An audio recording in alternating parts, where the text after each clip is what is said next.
ওই নৌকার মধ্যে কিছু কাউয়া ঢুকছে, কাউয়া বিদায় করার লেগে এই গোলমাল চলছে। এখন কইতে পারেন যে কাউয়া কারা?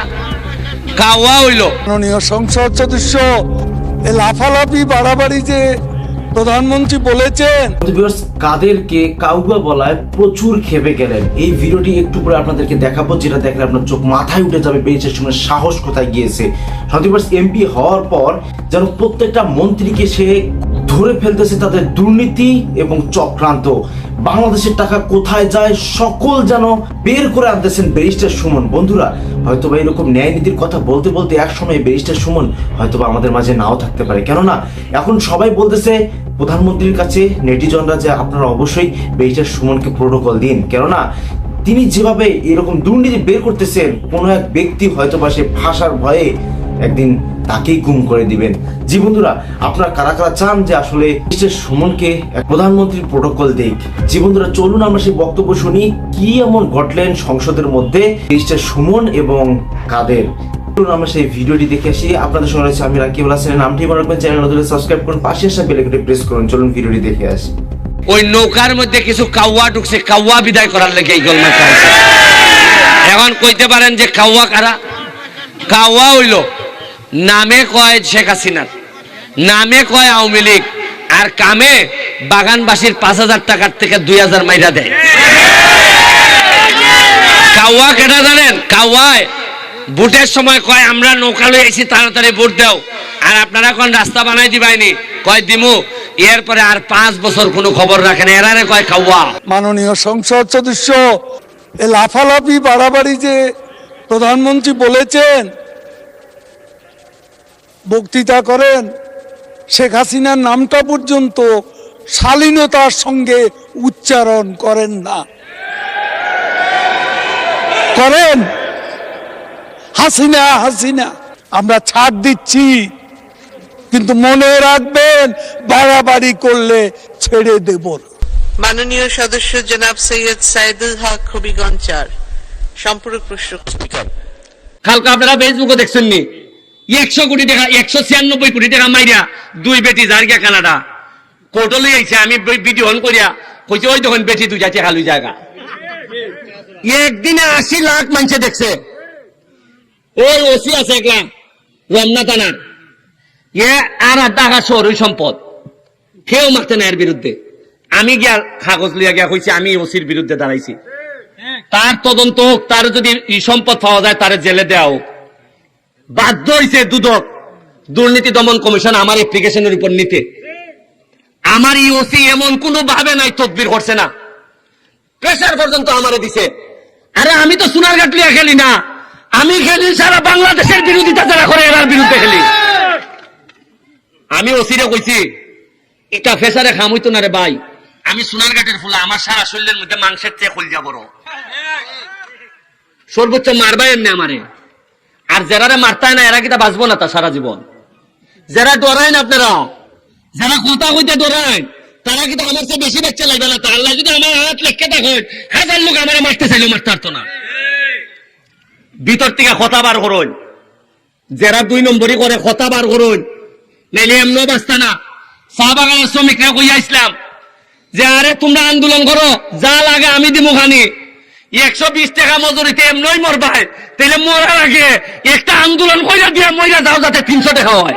উন্নয়ন আমি আপনারা একটা কথা কইয়া যাইতাম চাই, খালি আমার আর মরলে উনকা আর আমার কোনো দুঃখ নাই, একটুই কষ্ট লাগবো যদি উনকা মরি, আমার ছেলে মেয়ের লেগে কষ্ট লাগতো না। কষ্ট লাগবো যে আমি আমার সোনারঘাটটারে জায়গা মতো দিয়া যাইতাম পারছি না। সর্বোচ্চ মারবা এমনি আমারে, প্রতিদিন আমারে কইন তারা যে তোরে মারি লিবরে ফুট, তুই তো খালি সোনারঘাট তোর শত্রু না, তোর শত্রু হইল দুনিয়ার সব মানুষ, বেশিরভাগ নেতারা আমার শত্রু। এখনো সোনারঘাটের মিনিমাম 1 থেকে 150 ব্রিজ লাগে, এখনো ফুকপাড়ি দিয়া আপনার ফুকপাড় থেকে পশ্চিম পাড় পর্যন্ত আরো 3টা ব্রিজ লাগে, নাল মুখ লাগে। সোনারঘাটের যে ব্রিজটা এটা ফুরানো গেছে, এটা বদলাইয়া নতুন করণ লাগে, একটা রাস্তা করণ লাগে। আপনার প্রতিটা রাস্তা বাইঙ্গা সুরমার, একটা বা 2টা দিলেও আমি চালাই নিতে পারবো মাননীয় মন্ত্রী। ধন্যবাদ। আমি এখন মাননীয় যোগাযোগ মন্ত্রী জনাব ওবায়দুল কাদেরকে তার বক্তব্য রাখার আহ্বান জানাচ্ছি। মাননীয় স্পিকার,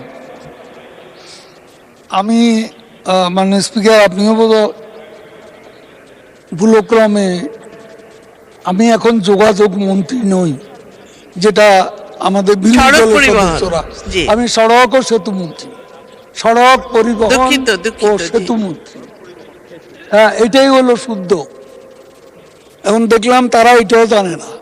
আমাকে আপনি তো যোগাযোগ ছাড়া কথাই বলেন নাই সব সময়। এই লাফালাফি বাড়াবাড়ি যে প্রধানমন্ত্রী বলেছেন, বক্তৃতা করেন, শেখ হাসিনার নামটা পর্যন্ত শালীনতার সঙ্গে উচ্চারণ করেন না। করেন? হাসিনা হাসিনা নেতা আন্দোলনের নির্বাচনের খেলা হবে এমনি বলিনি। মাননীয় সংসদ সদস্য, ভারতে পশ্চিমবঙ্গে যে নির্বাচন হলো, যে নির্বাচনে মমতা ব্যানার্জি বিপুল সংখ্যাগরিষ্ঠতায় জিতেছেন, সেখানে মূল স্লোগান ছিল খেলা হবে। কি আমি ভুল বলেছি? সেখানে শুধু মমতা ব্যানার্জি না, নরেন্দ্র মোদীও খেলা হবে দুর্নীতির বিরুদ্ধে, সন্ত্রাসের বিরুদ্ধে, এগুলো বলে বক্তৃতা করেছে। এটা কোনো হালকা বিষয় না। রাজনীতিতে এই পলিটিক্যাল হিউমার আছে। তো পশ্চিমবঙ্গে তো কেউ বলেনি এ কথা।